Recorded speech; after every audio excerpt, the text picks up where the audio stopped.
Bonsoir tout le monde et bienvenue dans cette nouvelle édition des Décodeurs. Salut. Bonsoir tout le monde.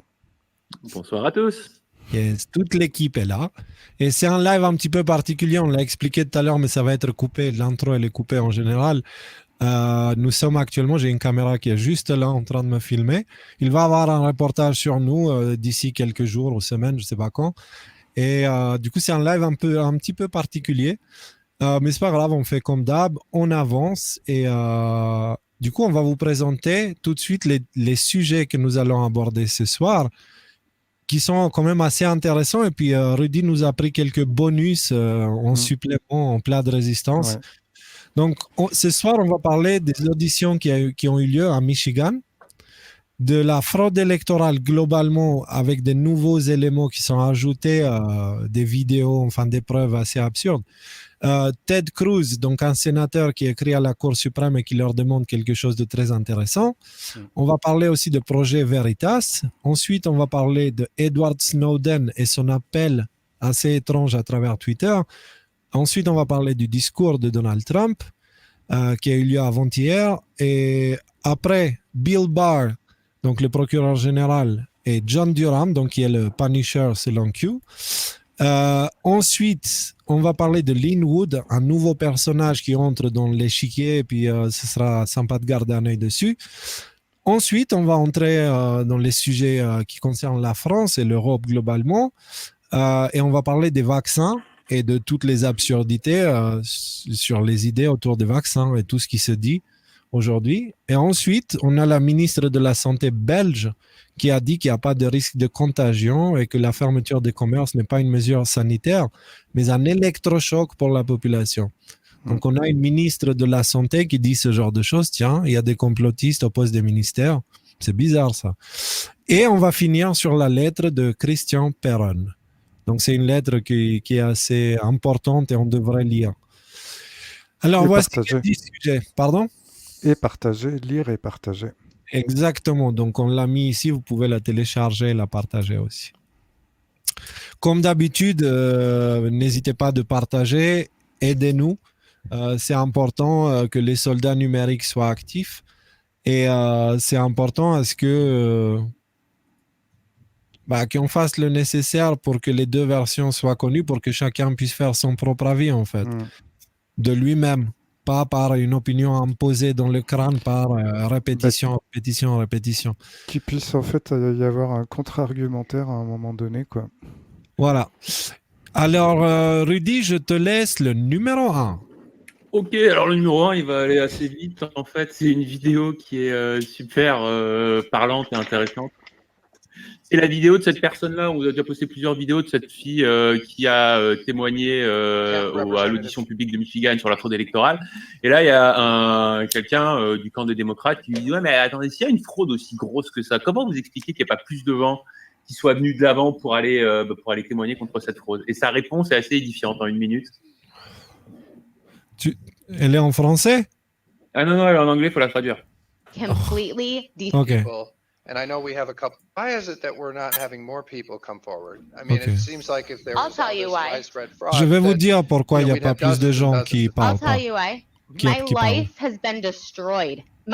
Ma vie a été détruite. Je vais vous dire pourquoi les gens ne parlent pas. C'est parce que ma vie a été détruite. life has been completely destroyed Ma vie a été complètement détruite because of this. I've lost à cause de cela. family. I've lost friends. J'ai perdu de la famille, j'ai perdu des amis, I've been threatened.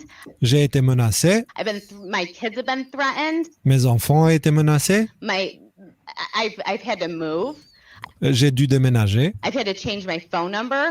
j'ai dû changer mon numéro de téléphone, I've had to get rid of social media. j'ai dû me débarrasser des médias sociaux. Nobody wants to come forward. Il n'y a personne qui veut parler. They're getting threatened. Et ils sont menacés. Their lives are getting ruined. I Leur vie est détruite. can't even get an actual job anymore. Je ne peux même plus trouver un travail. I can't. Je peux pas. Because Democrats like to ruin your lives. Parce que les démocrates adorent te détruire la vie. That's why. All right. C'est pour ça. Bon, bah, nous, on le sait, hein, les amis. Laisse les applaudissements à la fin si tu veux bien. All right. Merci, But, les gens disent. Just like they do to Trump. De la même manière qu'ils font avec Trump. Ouais, en gros, elle vient de décrire notre quotidien. Hein. C'est. Bah ouais, c'est exactement ça. Mais d'ailleurs, ça fait un petit peu un lien vite hein, avec ce que je vous disais au dernier live, je crois, ou au live d'avant, où on parlait. Tu vois, il y avait effectivement quelques médecins qui vont de l'avant et qui disent le Covid, tout ça, enfin, qui dénoncent les politiques qui sont appliquées sur le Covid, et il y en a une grande majorité qui ne le font pas. Et donc, ce que je vous expliquais, c'est que ces médecins-là, c'est pas parce qu'ils restent silencieux, parce qu'ils sont d'accord avec ce qui se dit et ce qui se fait dans les ministères et les choses comme ça. C'était pour ces raisons-là qu'ils ne sortent pas. Il y a beaucoup de gens qui ne sortent pas, qui ne vont pas de l'avant pour aller dénoncer. C'est pour ces raisons-là. Donc, quand on nous sort l'argument du genre, ah ouais, mais il y a quand même 95% des médecins qui sont qui ne protestent pas contre les mesures qui sont imposées, bah ouais, mais dans le tas, il y en a un certain nombre qui sont d'accord, et puis il y en a une autre partie qui ont juste peur de ce que cette femme décrit. Ouais, en Voilà, gros, c'est la majorité silencieuse, quoi. Celle qui sait, mais qui n'agit pas par peur de. C'est à tous les niveaux comme ça, en fait. C'est même nous, on en est il y a là. Tu vois le nombre de personnes qui... Ouais, quoi, c'est pas forcément mettre en avant ce genre de problème, parce que c'est mal vu dans la société, alors que pourtant c'est là, quoi. Voilà, nous on le sait, hein, je peux dire, enfin moi je peux en témoigner personnellement, le fait de parler de ces choses-là, ça m'a coûté beaucoup de choses et ça m'a créé beaucoup de problèmes. Ouais. Et concrètement d'un point de vue professionnel, voilà quoi, t'es limité. Donc, et encore, on n'est même pas entré au niveau de l'imposition et tout ça, on verra ce qui va se passer au moment venu. Mais on verra. D'ici là, on sera déjà au moment du grand reset, donc on verra. Alors, pourquoi on a partagé ça? C'est juste aussi pour vous donner une idée de ce que nous traversons assez souvent et ce à quoi nous sommes confrontés. Nous avons perdu aussi, et quand je dis nous, je parle de nous, les 14 200 qui en est là. On a perdu des gens dans notre entourage, on a perdu des gens de la famille, on est en état conflictuel, relation conflictuelle avec certains à cause de nos opinions. Donc, ça veut dire que ce qu'on pense aujourd'hui commence à devenir un problème. Et d'une certaine manière, on est mis de côté et pointé du doigt comme étant les outsiders qui ne sont pas les bienvenus. En tout cas, c'est l'image qu'on veut faire circuler de nous. Et dans la conversation que j'ai eue tout à l'heure avec quelqu'un, j'ai dit ça, c'est comme ça que ça commence et ça finit avec des étoiles jaunes pour définir ceux qui s'adaptent avec ceux qui ne s'adaptent pas. Donc, regarde, par exemple, ne serait-ce que, tu vois, genre le plus gros complotiste à l'heure actuelle en France, le numéro 1, tu prends le professeur Raoult, quoi, ce que les gens pensent de lui ou pensaient de lui à un moment donné. Le gars, il n'a rien demandé à parvenir avec ses distinctions, ses diplômes, sa connaissance. Non, mais le truc, c'est le gars, il te pose une question. Comment ça se fait qu'un médicament qui est parfaitement bien et pas dangereux pendant 70 ans, aujourd'hui, tout d'un coup, il devient dangereux? Et il pose juste cette question. Et c'est un médecin, il sait de quoi il parle et il est spécialisé dans ce domaine. Et il te dit non, ça va en fait. Quand c'est pris dans les bonnes doses qui sont données par un médecin, etc., il n'y a absolument aucun risque. Pourquoi on fait ça, en fait? Pourquoi maintenant on s'est rappelé soudain qu'on a laissé un médicament en circulation pendant 70 ans? Mais dans ce cas, on est en train de découvrir le plus grand scandale de l'histoire de la médecine.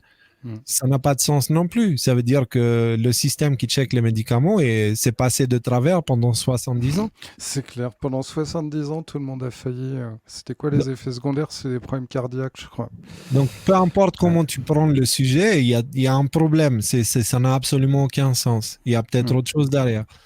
Donc, ensuite, dans la fraude électorale. Donc, vas-y, Rudy, je te laisse parce qu'aujourd'hui, je parlais un peu beaucoup là dans l'interview, donc je suis un peu...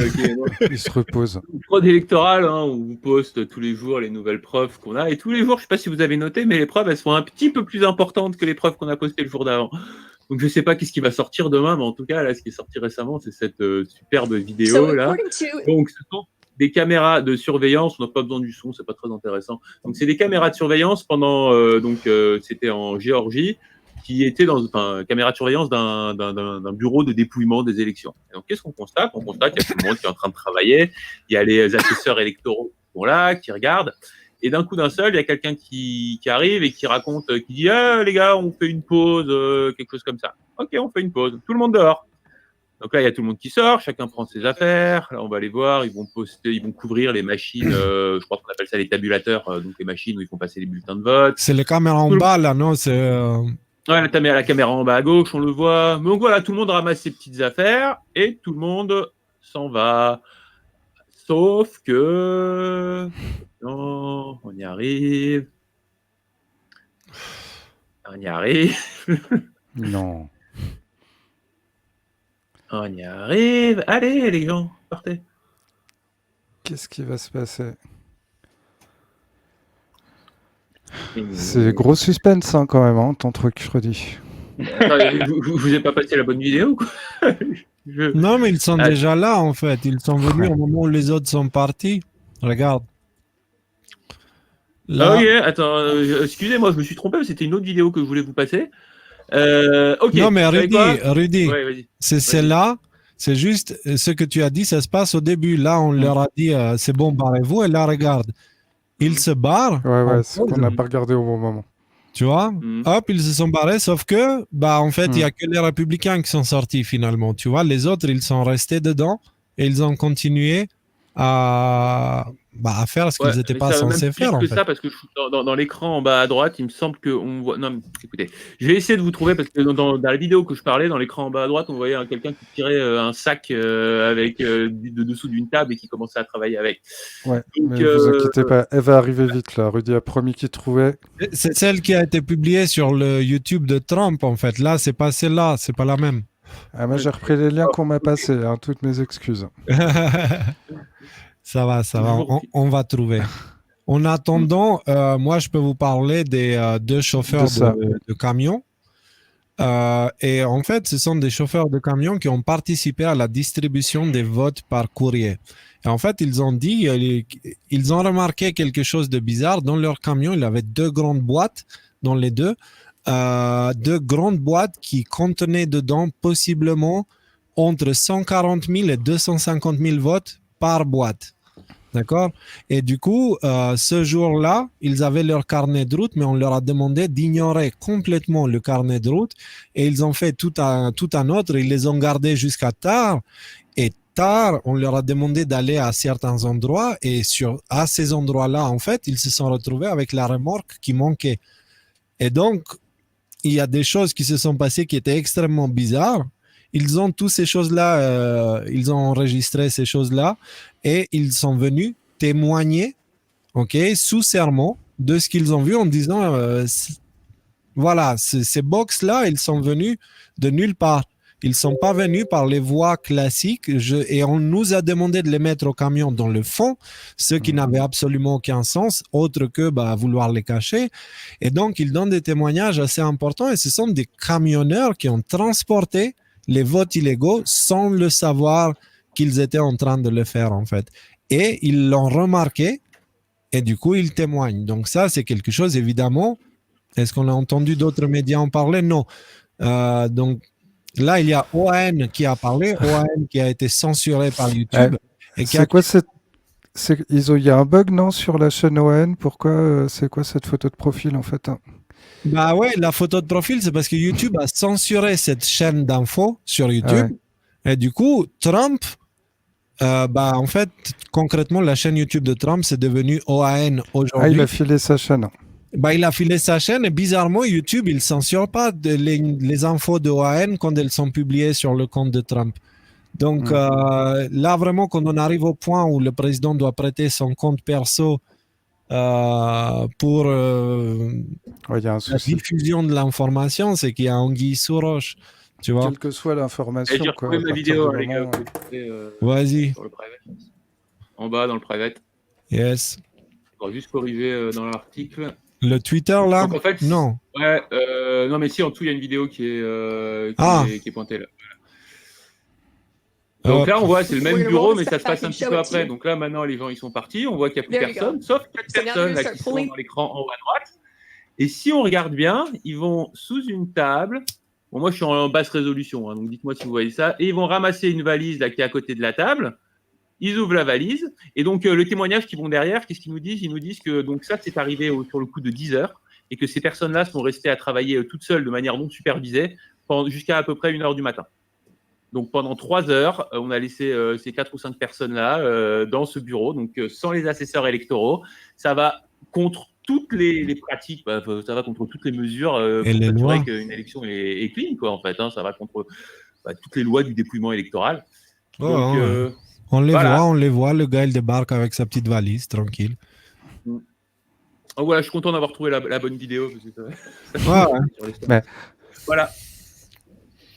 Et en fait, quand on prend du coup ce dont vous parlez tout à l'heure, avec les 2 camionneurs, on ajoute sur ça les preuves vidéo, on ajoute sur ça Dominion, on ajoute sur ça toutes les autres irrégularités qu'on a observées et on multiplie ça par le fait que tous ces votes frauduleux, ils allaient que dans le sens de Biden, dis donc, les bugs et les erreurs, ils sont démocrates ou c'est quoi l'histoire en fait? Ouais.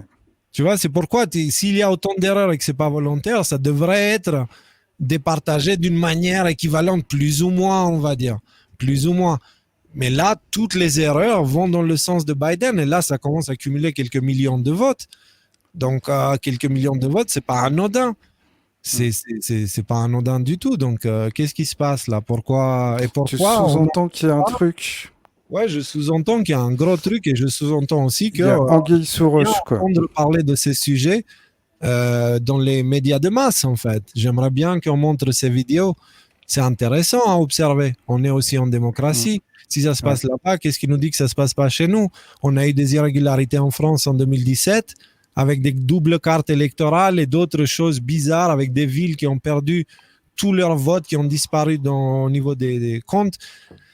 Il y a eu des choses bizarres, il n'y a pas eu d'investigation. D'autant qu'il faut rajouter aussi que là, bizarrement, depuis 2-3 semaines, tout le monde se dit que, dis donc, ce serait bien de mettre en place le vote par la poste.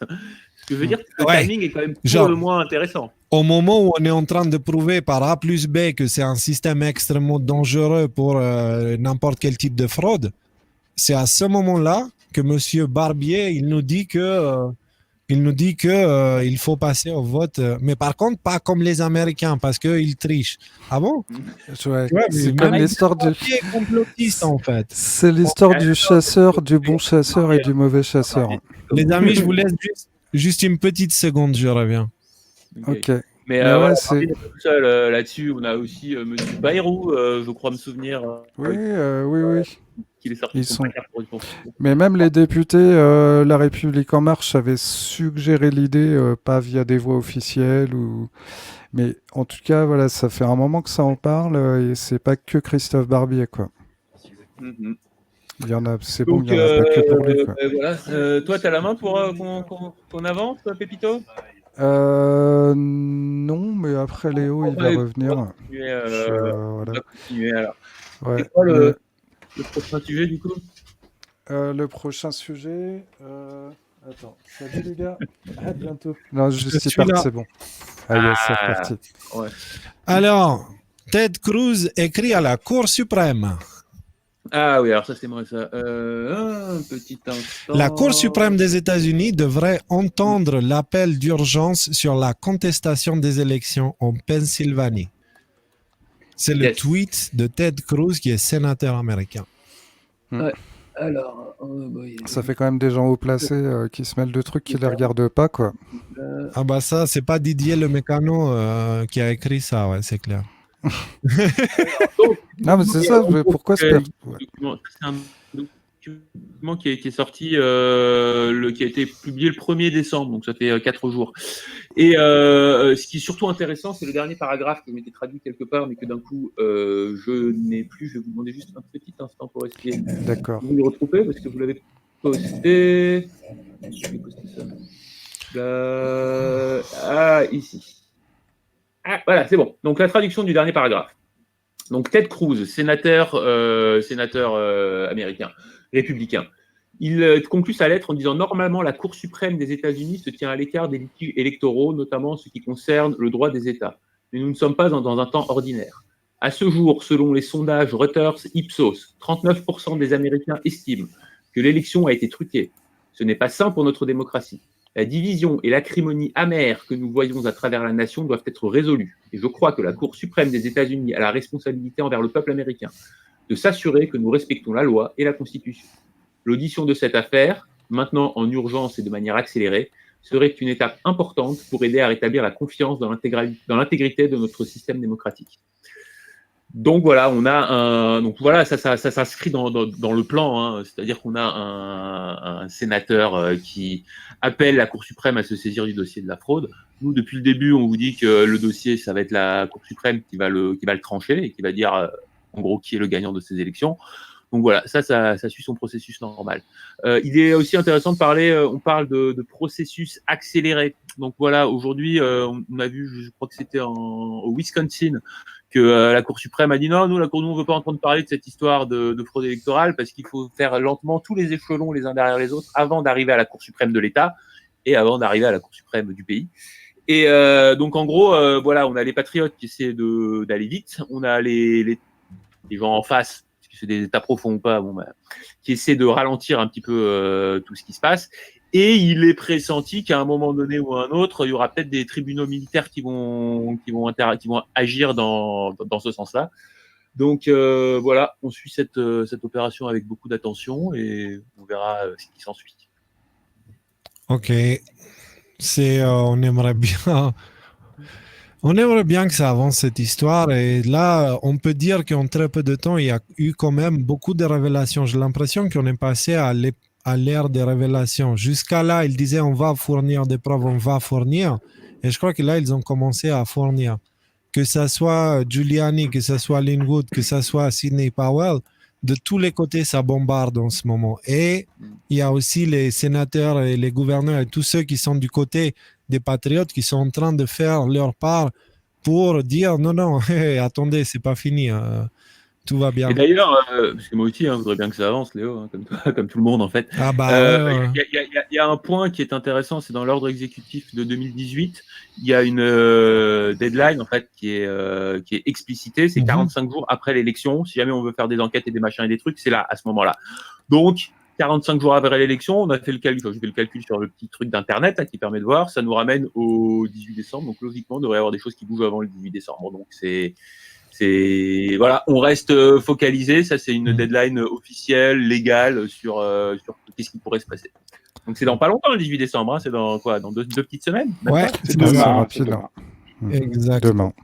J'ai une question d'un certain Emmanuel qui me parle d'une vision. Emmanuel, si tu m'entends, pose-moi cette question plutôt les dimanches. Le sujet est intéressant ce soir. Ici, c'est hors sujet. Donc, voilà. Dimanche, je viens poser la question et voilà. Donc, maintenant, on retourne et on va parler de projet Veritas. Donc, si vous ne connaissez pas, il s'agit d'un média donc qui diffuse sur YouTube et ils ont un site internet et c'est toute une association en fait qui cherche à exposer la vérité en fait, à exposer les criminels, à exposer les tricheries. Et ils le font d'une manière vraiment bien. Ils ont des gens qui s'infiltrent et ils ont des témoignages. C'est toujours du concret. Là, ils viennent d'annoncer que pendant 2 mois, ils étaient en train d'enregistrer des appels en interne entre des journalistes et le chef du CNN. Et donc, ces premiers appels, donc Rudy, je te laisse parler pour celui là, et moi je parlerai de l'autre, parce que pour l'instant ils ont sorti 2 et tous les jours ils en sortiront de nouveaux. Mais ces appels-là, ils montrent quelque chose d'assez flagrant en fait. Vas-y Rudy. Celui-là, c'est intéressant parce qu'il parle notamment du laptop de Hunter Biden dont on a beaucoup parlé avant l'élection. Et donc d'ailleurs, plus personne ne parle maintenant. Moi, à mon avis, ça va revenir très bientôt. Mais en gros, on les entend parler et qu'est-ce qu'ils sont en train de se dire? Ils sont en train de se dire que non, mais quand même, ces histoires de pédophilie, on peut pas couvrir ça. C'est-à-dire que l'équipe admet qu'ils ont aucune idée, est-ce que c'est vrai, est-ce que c'est faux, mais en tout cas, ils veulent pas couvrir parce que c'est too much, quoi, c'est trop. Donc cet extrait, on appelle ça du journalisme quand même. Hein. Ça, c'est des gens qui se prétendent être des journalistes d'investigation et qui prétendent nous dire qu'est-ce qu'on est supposé penser. Donc ces gens-là, on les entend dans cette vidéo qui est très courte. Hein. Moi, je vous invite à vous abonner. On a j'ai posté un lien sur l'info direct hier sur un site qui s'appelle expocnn.com, je crois. Vous mettez votre email et tous les jours, vous recevez les 3 vidéos de la journée. Donc, je vous invite à le faire si ça vous intéresse. Et donc, dans cette vidéo en particulier, on les entend dire que, bah non, en fait, le laptop d'Hunter Biden et tout ça, ils vont juste pas en parler. Donc, je trouve ça quand même très intéressant. Et dans un autre appel qu'ils ont annoncé, enfin qu'ils ont publié, on entend le directeur du CNN dire non, il ne faut pas qu'on laisse notre chaîne devenir une plateforme pour Trump. Donc, il demandait à ce qu'on parle moins de Trump et de ce qu'il dit et de ce qu'il fait, et qu'on se focalise principalement du côté de, en fait, Biden a été élu. Et du coup, c'est un petit peu une direction éditoriale, tu vois, et c'est un choix. Et du coup, ça montre que c'est un choix conscient. Il est fait d'une manière volontaire.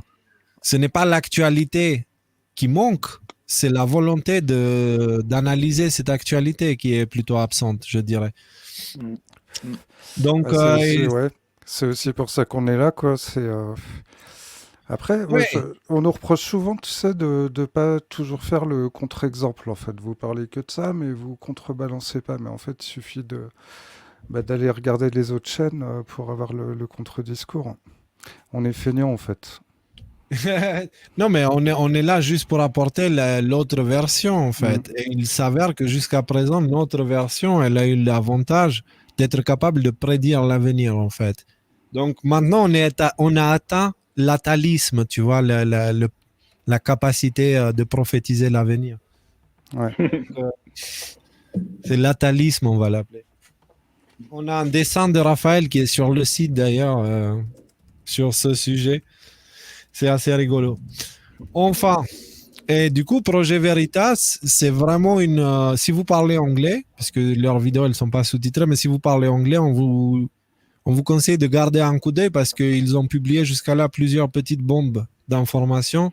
C'est pas mal, très utile. Et la justice prend en compte leurs témoignages aussi. Donc, c'est pas juste des youtubeurs, quoi.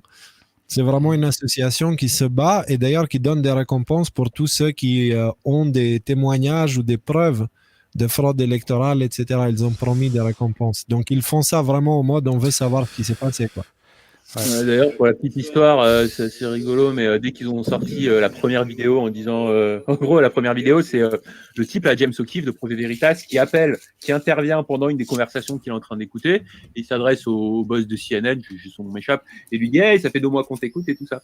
Et après, les tweets, c'est un scandale, c'est une honte, on se demande pas si c'est pas une félonie, c'est-à-dire un crime. Et c'est à quoi Donald Trump, Trump Junior, donc le fils de Trump, répond vous, ça vous posait pas de problème de parler pendant des mois des conversations téléphoniques que vous avez enregistrées de la First Lady à son insu. Et maintenant qu'on vous fait la même chose à vous, là, comment vous commencez à faire vos petits effarouchés, là, j'ai trouvé ça assez marrant. J'ai trouvé ça assez drôle. Voilà.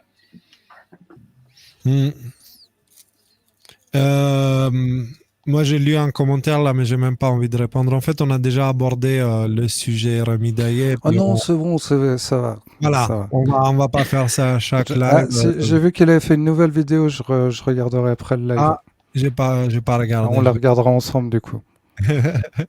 Ok. Alors, next sujet, nous avons un mouvement très étrange de la part d'Edward Snowden qui dit, Monsieur le Président, si tu donnes juste un acte de clémence pendant ta présidence, quoi, en gros, dans ce cas, libère Julian Assange. Toi seul, tu peux sauver sa vie. Je sais pas, moi, vu l'opinion que j'ai de Edward Snowden, après, peut-être qu'il est mis par l'État profond, mais que lui-même soit pas conscient du jeu dans lequel il joue. T'avais pas parlé de Snowden et Assange il y a pas si longtemps que ça, en fait. Ouais. T'avais expliqué que la libération d'Assange passerait par Snowden. Ouais, on verra. On verra ce qui va se passer. En tout cas, Snowden, là, il fait la personne qui s'auto-sacrifie, Monsieur Trump. Mais c'est très bizarre, en fait, comme mouvement. C'est vraiment très bizarre. Je ne sais pas comment le prendre. Moi, j'aimerais juste faire un petit point pour nos auditeurs, Léo, parce que dans la tête de beaucoup de gens, Snowden, c'est un gentil qui a exposé les écoutes illégales, enfin pas illégales, mais les écoutes massives qui ont été faites. Peut-être qu'il faudrait prendre une minute pour expliquer pourquoi on ne partage pas cette Ok. Alors, la raison pour laquelle on ne partage pas cette opinion, c'est à cause des conséquences des révélations de Snowden. En fait, le fait que Snowden est parti, etc., aux États-Unis, il y a une série de lois qui a été mise en place, soi-disant pour protéger la sécurité intérieure. Et en fait, ces lois-là, elles n'ont fait ni plus ni moins que donner pouvoir absolu aux services comme la CIA, FBI et tout ça. Et ça a desservi la cause finalement. Et ce qui est étrange aussi, c'est que Snowden, il dénonce principalement la NSA. Or, on sait qu'à la tête de la NSA, c'est un patriote. C'est l'amiral Rogers, si je ne dis pas de bêtises, que c'est lui qui a prévenu Trump qu'il était sous écoute pendant la transition entre Obama et lui, en fait. Et donc, bizarrement, Edward Snowden attaque la seule entité qui n'a pas trahi le président. Et il ne parle pas beaucoup de la CIA, alors que la CIA, elle fait 10 fois pire que la NSA. Donc, c'est assez particulier. Après, est-ce que lui-même est conscient de tout ça? J'en sais rien. Par contre, si on observe la conséquence de ces actes, elles vont plutôt dans le sens de l'état profond. Et le fait que cette personne-là demande à ce qu'on libère Assange, parce que si on libère Assange, vous savez ce qui se passe. Il est appelé en tant que témoin. Et à partir de là, c'est vraiment un coup de pied à 25 dominos d'un coup, tu vois. Donc, c'est très étrange et surtout, ça accorderait de la crédibilité. Si Trump le libère, ben voilà, ça apporterait de la crédibilité à toutes ces choses-là. Donc, parce que c'est Après, ça. il y a un autre point aussi qui pour moi est très important, c'est que la NSA, si je ne dis pas de bêtises, est la seule entité qui a la possibilité de suivre la CIA. Donc, il dérange beaucoup la CIA. Que la seule capacité de quoi? C'est qui a la capacité, par exemple, d'écouter, d'espionner les conversations et les communications de la CIA. Ah oui, voilà. Oui. Donc, en fait, le plan tel qu'on se le raconte, c'était en 2016, Hillary devait être élue et elle devait utiliser les révélations de Snowden pour justifier de se débarrasser de la NSA. Comme ça, la CIA aurait eu les mains complètement libres pour continuer à faire leurs activités, quoi. Et là, il y a Dan qui m'envoie, bonjour Dan, et merci pour ton soutien, qui m'envoie un petit mot. Il me dit que Snowden a été engagé par un contracteur de la NSA après une recommandation directe de John Brennan. Donc moi, je suis comme toi, Léo. Je me demande si il avait conscience qu'il se faisait manipuler. À mon avis, aujourd'hui, il voit clair, parce qu'Edward Snowden, c'est tout sauf un abruti. Mais c'est vrai qu'au début, il a été poussé par la CIA et par les gens, par le deep state en fait. Donc aujourd'hui, c'est comme ça qu'on analyse la situation.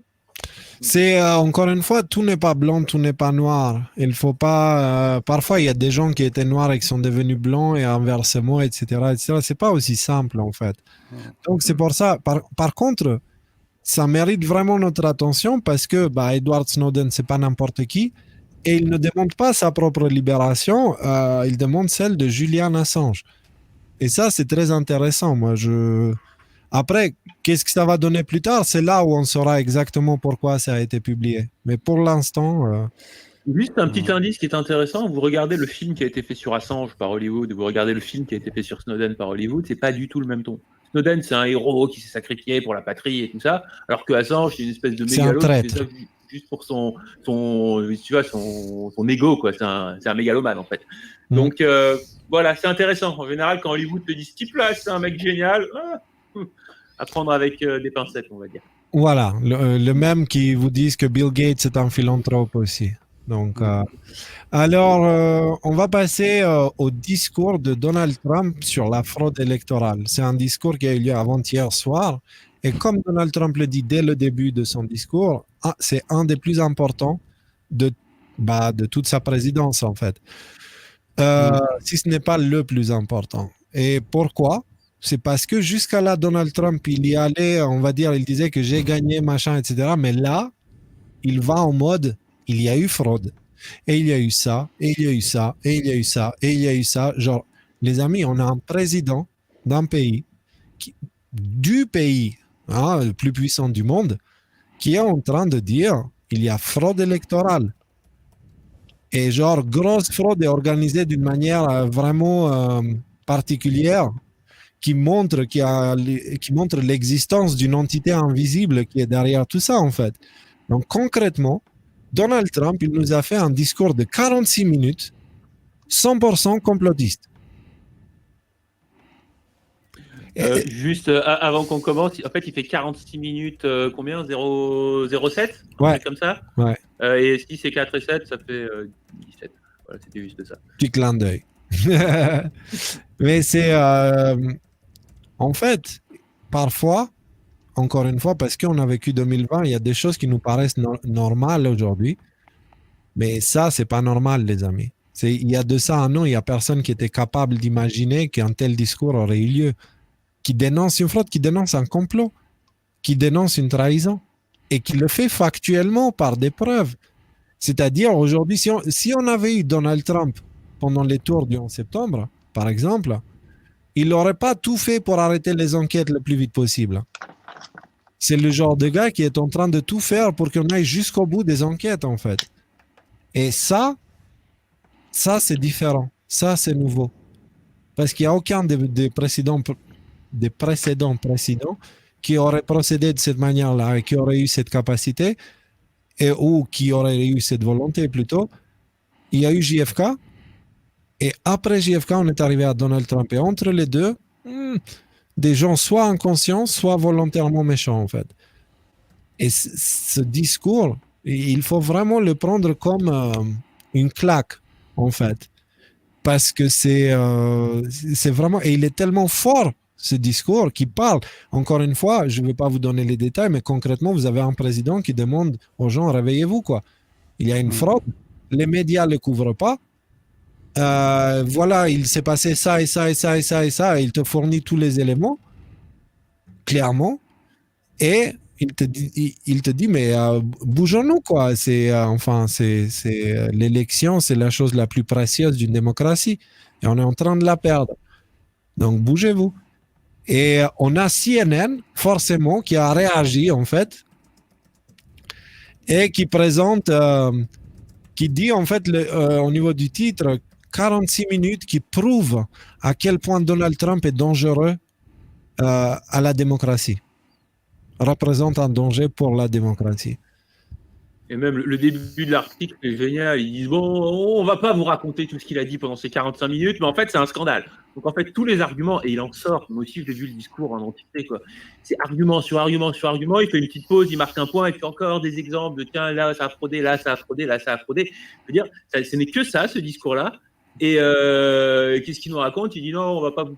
Juste en dessous, c'est juste la phrase d'après que tu n'as pas traduit, Léo. I'm not going to reproduce tout ça.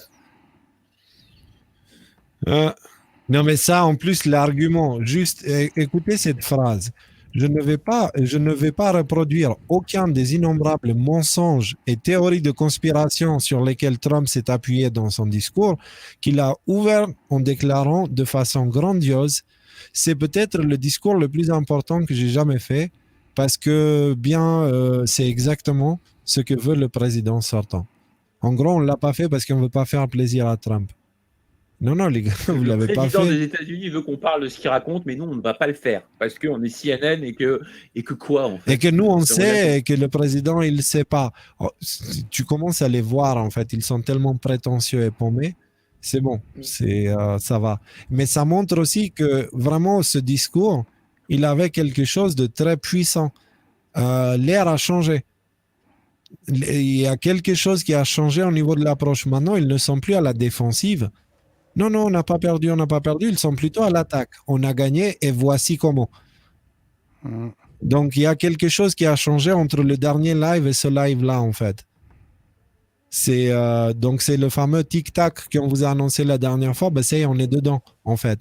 Et ça a commencé, d'ailleurs, pendant le dernier live, une information qu'on avait vue, mais qu'on n'a pas voulu en parler parce qu'on voulait vérifier, qui est Bill Barr et John Durham. C'est vrai, ça. Ouais. Donc, effectivement, on n'a pas voulu trop en parler. Moi, à titre personnel, quand je reçois une information comme celle qui est sortie, c'est-à-dire, OK, petit récapitulatif pour ceux qui n'ont pas vu le live. On était en plein live mardi dernier, et là, il y a quelqu'un qui nous envoie cet article comme quoi Bill Barr aurait annoncé aux médias que lui, selon ce qu'il avait vu, il n'y avait aucune preuve qui justifiait que la fraude électorale pourrait retourner les résultats de l'élection, on pourrait modifier le résultat de l'élection. Alors d'un coup, on se dit, oh là là, qu'est-ce qui lui arrive à Bill Barr Donc voilà, moi sur ce genre de situation, je vous conseille, quand vous avez quelque chose comme ça d'assez gros et qui vous choque un petit peu parce que vous avez l'impression d'avoir une compréhension de ce qui se passe, attendez un jour ou deux pour savoir qu'est-ce qui se passe. Et dis-moi, est-ce que là, il n'y a pas exactement ce qu'on avait dit qui est arrivé en fait? Parce qu'on avait dit quoi? Le coup de William Barr qui dit non, on n'a pas trouvé de la fraude au niveau des élections. Il a attiré les projecteurs sur lui et dans le même temps, il a annoncé cette chose-là en fait, pendant que les projecteurs étaient sur lui. Ouais, exact. Alors moi, écoute, j'ai deux versions. Soit c'est ça, la version que toi, t'as eu au live, à savoir de dire ça, c'est exactement pour tirer les projecteurs des médias sur Bill Barr parce qu'il va se passer des trucs intéressants. Une autre possibilité, moi je vous rappelle que dans un de ses tout derniers posts, dans tous les derniers drops, il nous a dit il ne faut pas croire, ne croyez pas tout ce que vous lisez, en fait. C'est ça qu'il nous a dit. Et je pense que de plus en plus, on va avoir carrément, non pas des informations qui sont détournées, mais carrément des fausses informations. Si tu veux le mot-clé pour trouver ce truc-là, c'est Kentucky, c'est ça le nickname de Pompeo, c'est Kentucky, hein. Ouais. Bah, c'était le drop juste avant ou juste après qui parlait de ça.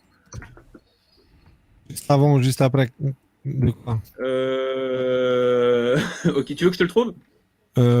Ouais, non, moi j'ai regardé, en fait, je voulais montrer le dernier drop. Ah oui. Ah ok, d'accord. Le dernier drop de Q, c'était un nom, Durham. Qui est Durham? C'est le pisseur. C'est celui qui est censé éclater la gueule de l'état profond. Ouais. Et donc, par rapport à ce qu'il dit Rudy, ça on le sait, c'est un jeu d'échecs. Donc parfois, les patriotes vont jouer un certain jeu pour induire les autres en erreur et piéger. Donc, voilà, c'est quelque chose qu'on le sait, mais Q nous le répète pour pas qu'on l'oublie. Mais maintenant, c'est bon, on l'a compris. Donc, là, il parle de Durham. Ouais, pardon. Tu veux y aller toi ou j'y vais moi? Vas-y. Ok, d'accord. Donc, alors, petite rectificatif, encore une fois, merci Dan, c'est pas Kentucky pour Pompeo, c'est Kansas. Donc, le drop où Q nous dit ne croyez pas tout ce que vous lisez, c'est le drop qui est juste après celui où il fait référence de Pompeo en tant que Kansas. Voilà, on ferme la parenthèse là-dessus. Merci Dan. Donc, est-ce que tu peux me remettre le texte de l'article, s'il te plaît, à l'écran? Voilà, merci. Donc, voilà, premier point, par rapport à la déclaration de Bill Barr, le département de justice a fait un démenti qui a été rapporté par Catherine Herridge, qui se positionne souvent sur ce genre de questions. Donc elle tweet, un porte-parole du ministère de la Justice a déclaré, certains médias ont rapporté à tort que le ministère avait conclu son enquête sur la fraude électorale et annoncé qu'il n'y avait pas eu de fraude lors de l'élection. Ce n'est pas ce que la Society Press a rapporté, ni ce que le procureur général a déclaré. Le département continuera à recevoir et à poursuivre vigoureusement toutes les allégations spécifiques et crédibles de fraude aussi rapidement que possible. Donc ça, c'est le premier point. Deuxième point, ça j'y viens après, Léo. Deuxième point qui est important, c'est que ce n'est pas le rôle du département de justice de faire les enquêtes. C'est le FBI, c'est le Department of Homeland Security ou une de ces multiples agences à 3 lettres. Mais en tout cas, le département de justice, lui, il n'enquête pas. On lui donne les résultats des enquêtes et lui, il poursuit. Il poursuit les gens. Donc, ce qu'on peut comprendre, c'est que peut-être que pour l'instant, le FBI ou le DHS ne lui ont pas fourni suffisamment de preuves. Ça, c'est le deuxième point qui est bien important. Une fois qu'effectivement les projecteurs étaient pointés sur Bill Barr, le même jour, on a eu cette nouvelle qui est tombée, c'est que Bill Barr a appointé John Durham. Donc John Durham, pourquoi on l'attend de pied ferme? Parce que John Durham, comme disait Léo, c'est le Punisher. Et tout, ça fait un moment qu'il nous parle de John Durham. Comme quoi, il y a des enquêtes qui sont en cours sur tous les sujets les plus chauds, les plus importants, les plus détestables aussi, que tout le monde espère voir sortir bientôt. C'est John Durham qui est supposé être en charge de ça. Donc, par rapport à tout ça, il y a des sealed indictments, donc des mises en accusation scellées. Il y en a quantité. On sait qu'il y a plus de 100 000 mises en accusation sous scellé. Donc, une mise en accusation sous scellé, c'est une petite enveloppe avec marqué « Telle personne, elle va avoir des problèmes avec la justice ». Et il se trouve que, pour des raisons de timing, ils décident de ne pas rendre cette information publique que cette personne est investiguée par la justice. Et en fait, ils vont les sortir au moment où ils jugent que c'est pertinent de le faire. Donc, on sait qu'il y a plus que 100 000 mises en accusation sous scellé qui ont été établies depuis 2 ans. Et on s'attend de voir ce qui va sortir. Donc 100 000, c'est un chiffre qui est très très irrégulier par rapport à d'habitude. C'est plus que 10 fois la moyenne de ce qu'on a comme accusation sur télé. Donc ça, c'est un autre point qui est important et c'est pour ça que John Durham, on le regarde de près. Vas-y, il y a quelqu'un. Ok. Ça commence à se voir. J'aime beaucoup L'éléphant le derrière. L'éléphant derrière. Bah ouais, ils essaient de cacher l'éléphant, hein, mais non, les amis, c'est vraiment historique ce qu'on est en train de vivre. C'est absurde, c'est vraiment inespéré. Mais ces choses-là, elles sont pas anodines et on a dépassé le stade du non-retour. On l'a déjà dépassé, il n'y a plus de retour en arrière. C'est le monde pré-Covid, oubliez-le. Par contre, le véritable monde post-Covid, il est plus à notre avantage qu'au leur. C'est juste, on est en période de transition. Mais ne vous inquiétez pas, les choses vont dans la bonne direction et les autres, ils ne font que s'enfoncer tous les jours. Ils s'enfoncent. Ça devient visible et ça devient visible. Donc voilà, ne vous inquiétez pas, ça va aller, ça va bien se passer, on va y arriver. Donc je reste sur, je reviens sur Bill Barr, ouais. Donc Durham et Bill Barr. Donc Durham, pourquoi on a parlé de lui dernièrement? Parce que justement, Bill Barr a appointé John Durham en tant que conseiller spécial pour l'enquête de collusion avec la Russie. Donc l'enquête sur la collusion avec la Russie, c'est pas l'enquête est-ce que Trump a fait de la collusion avec la Russie, parce que cette enquête, ça fait longtemps qu'on a les résultats, et c'est le rapport Mueller notamment, et qui disent que bah non, on a bien cherché, on n'a rien trouvé. Donc c'est pas ça. L'enquête de collusion avec la Russie, en anglais c'est Russian Probe, je sais pas exactement comment ça se traduit en français, c'est l'enquête de savoir qui est-ce qui a financé ces enquêtes-là, qui est-ce qui a financé cet acharnement, notamment du FBI, contre l'équipe de Trump. Okay. On se rappelle que dernièrement, Léo, on avait publié un article au mois d'octobre, je crois. Je crois que c'était Radcliffe, donc Radcliffe, en gros le chef de tous les renseignements, qui disait que on avait, c'était ça, c'était les notes manuscrites de John Brennan, ancien directeur de la CIA, qui avaient été déclassifiées. Et dans ces notes-là, on voyait qu'en fait, c'était Hillary Clinton qui avait financé l'enquête contre Trump sur la collusion avec la Russie, notamment pour enlever tout le bruit qu'il y avait au sujet de son serveur d'email qui est gardé dans ses toilettes et tout ça.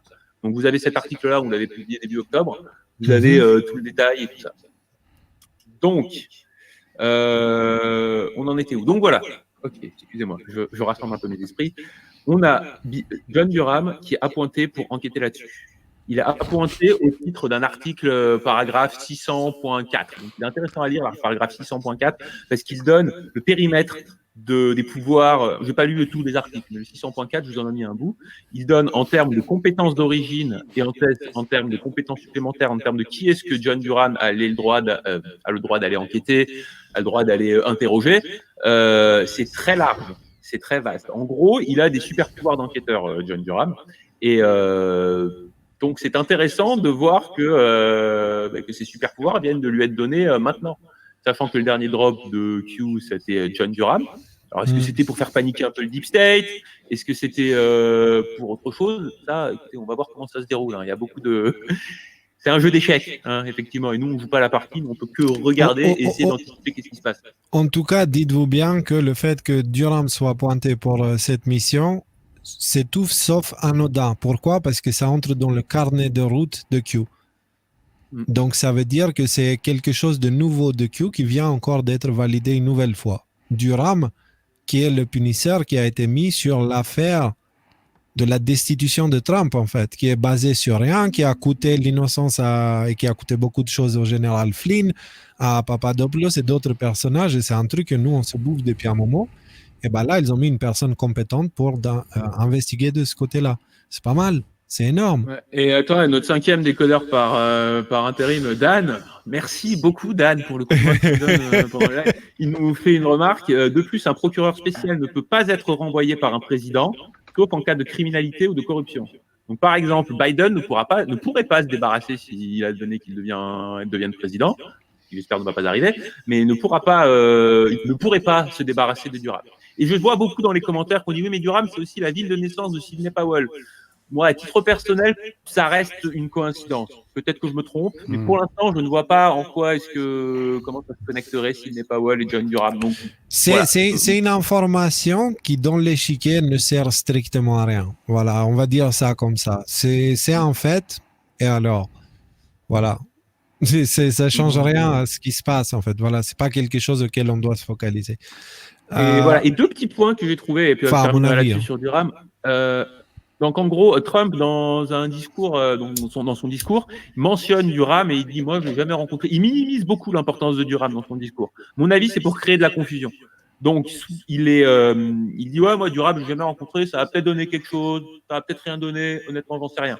Donc ça, c'est ce que Trump dit dans son discours, dont on nous a parlé un peu plus haut. Donc là, moi, je vois deux interprétations. Il essaie de brouiller les cartes. Et soit, effectivement, Durham ne peut rien donner, c'était depuis 2 ans, c'était un point de focalisation pour le Deep State et qu'il y a d'autres choses importantes qui se passent ailleurs. Soit, comme je vous dis, il essaie de brouiller les pistes et qu'on va voir Durham qui va tomber bientôt. Pour l'instant, je favorise plutôt la deuxième option en ce qui me concerne, mais encore une fois, moi, j'ai pas de boule de cristal. Hein. Donc voilà. Et aussi, on a posé une question à Trump. Qu'est-ce que vous pensez de Bill Barr? Et donc, il n'a pas condamné Bill Barr. Trump, il a dit, ouais, non, mais Bill Barr, quand il dit qu'il n'a pas vu de preuves, c'est parce que pour l'instant, il n'a rien vu. Donc, ce que je viens de vous expliquer, il n'a rien vu venant du FBI et tout ça. Exactement. Donc, le procureur général Bill Barr, pour l'instant, n'a pas dit quelque chose de mauvais. Il a juste dit que le FBI n'a pas réussi à trouver des preuves sur une fraude électorale. Le fait est qu'on sait que le FBI, ils sont un tout petit peu très corrompus. Donc, peut-être qu'il est en train de pointer du doigt l'inefficacité des services de renseignement à 3 lettres et qu'ils soient en train de mettre en place les premières pistes qui nous conduiront à la nécessité des tribunaux militaires. On ne sait pas, en fait. C'est une information qui est assez neutre à la base. Donc les médias, évidemment, ils prennent tout ce qu'ils ont pour l'utiliser contre Trump. Ils disent, ouais, t'as vu, même son pote Bill Barr, il dit que en fait Trump a tort. Non, c'est pas ça qu'il est en train de dire. Il est en train de dire que les services de renseignement à 3 lettres, FBI, CIA, n'arrivent pas. Mais ça ne veut pas dire qu'il n'y en a pas. Donc si par la suite il s'avère qu'il y en a et que ces services n'arrivent pas, ça veut dire que ces services ne sont pas efficaces. Donc on fait appel aux tribunaux militaires. Je sais pas, je dis ça comme ça. Rudy, t'en penses quoi là? Vous en pensez quoi? Il y a des gens qui disent qu'il y a de l'écho. Je sais pas si on peut faire quelque chose. Oui. J'ai un petit peu baissé mon gain de mon micro. Ouais.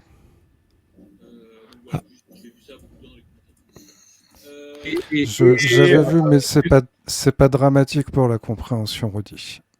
D'accord, ok. T'as un petit délai dans la voix, tu pourrais chanter en fait. Quelqu'un a fait la remarque et c'est vrai que ça donne un petit style, on dirait que t'es dans une cathédrale en fait. Hein. Et je trouve ça. C'est le Saint-Esprit de toute manière, Rudy.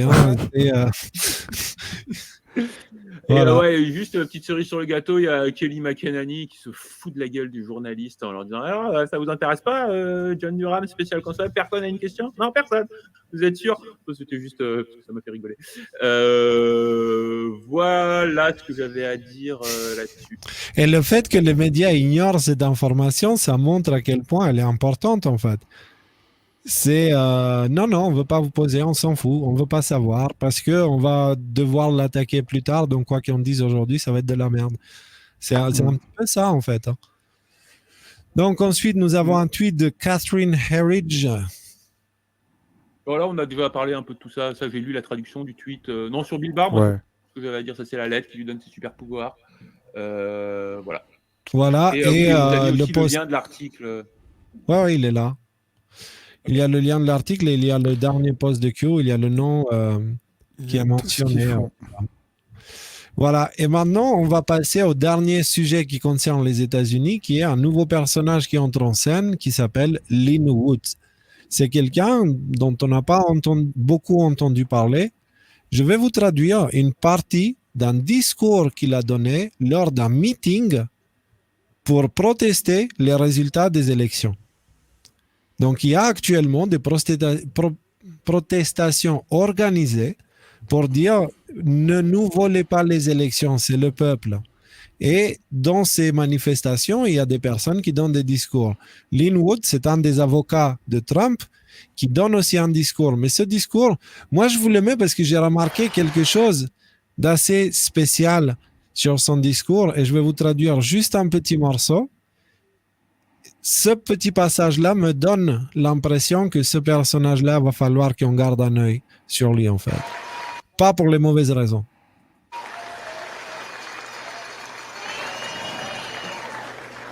Donc, I was 16 years old. j'avais 16 ans. My mother died, went to the morgue, and my father went to prison. I didn't have one Ma mère était morte et mon père est allé en prison. dime in my pocket. Et j'avais pas un centime dans ma poche.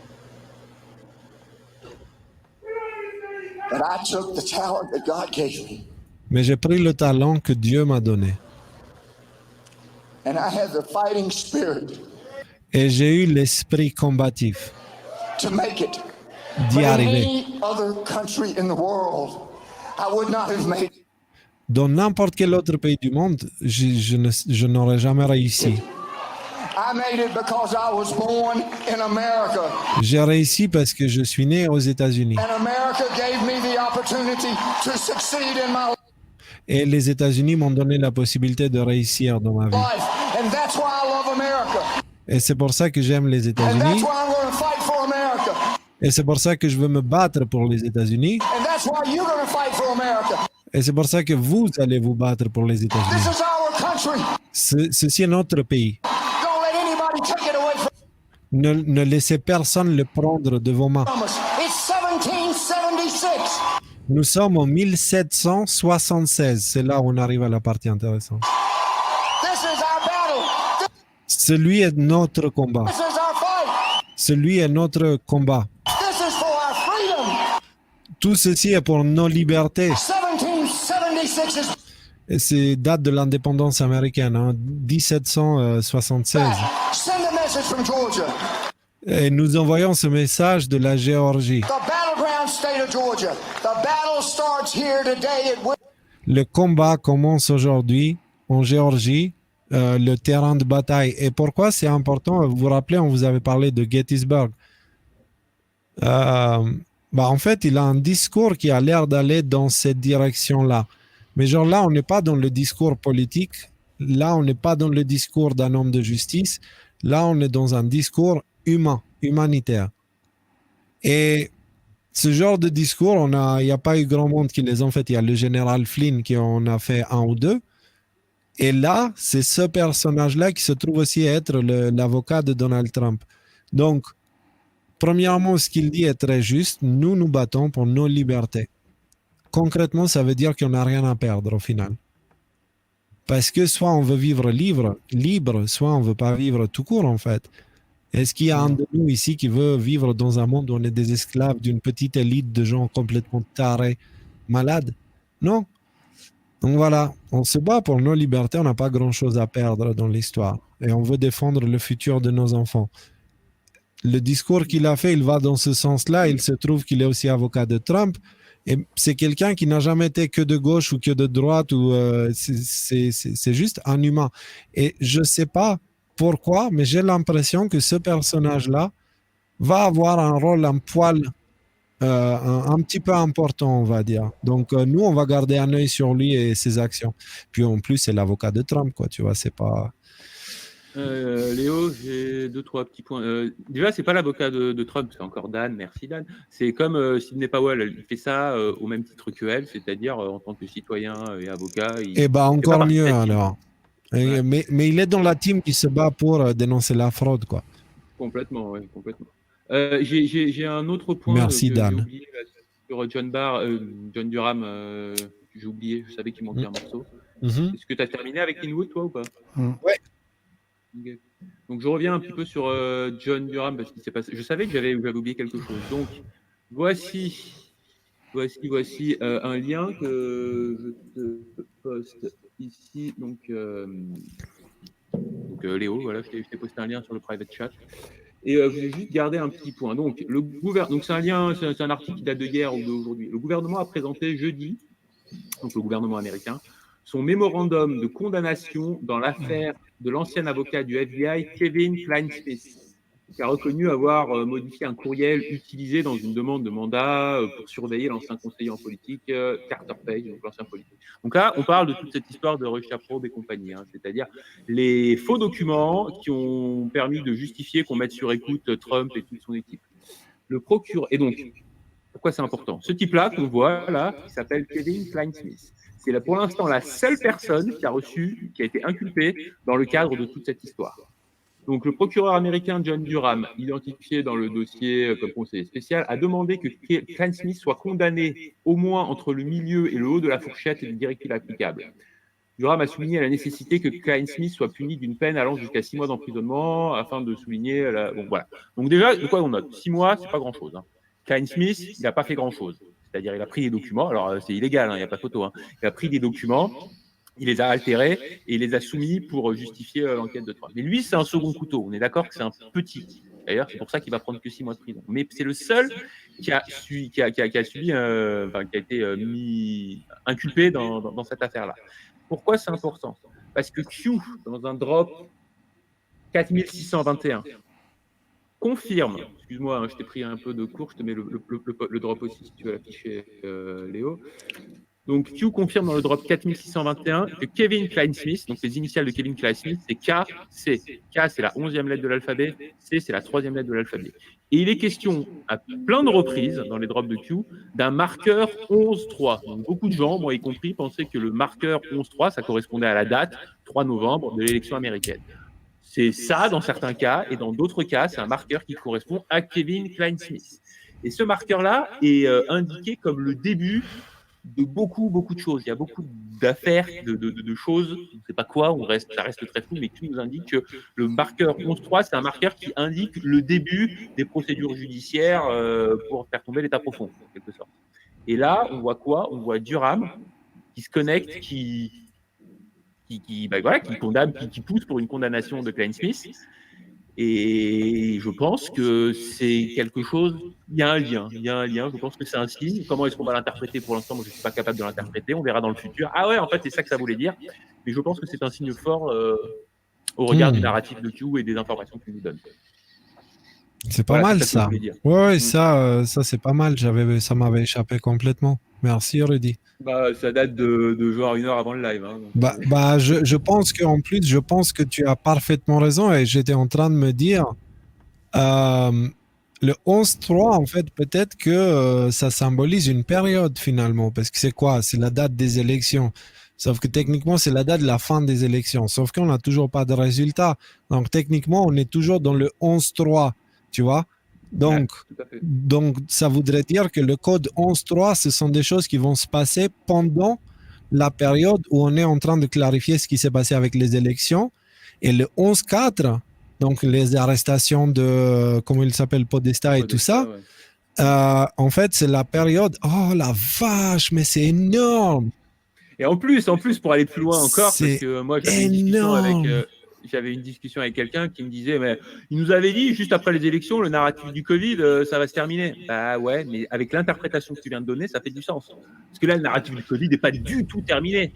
Mais quand, mettons, dans 3 semaines, on a, voilà, le président officiel, c'est Donald Trump, c'est ça qui va marquer, selon ce que Q nous dit, la fin du narratif du Covid. Bref, non, mais surtout, ça voudrait dire, premièrement, qu'on est dans le 11.3, donc il y a des choses qui vont s'enchaîner, c'est déjà le cas, on le voit. Mais ça voudrait dire aussi que dès que Trump est terminé, la première chose qu'il va faire, c'est taper du côté de Podesta, en fait. Donc, au lieu que ça soit à un jour spécifique, c'est une période. Il faut voir ça comme des symboles, tu vois, c'est quelque chose, on sait comment Q aime la Bible, et on sait aussi que la Bible, parfois, utilise les numéros comme des codes.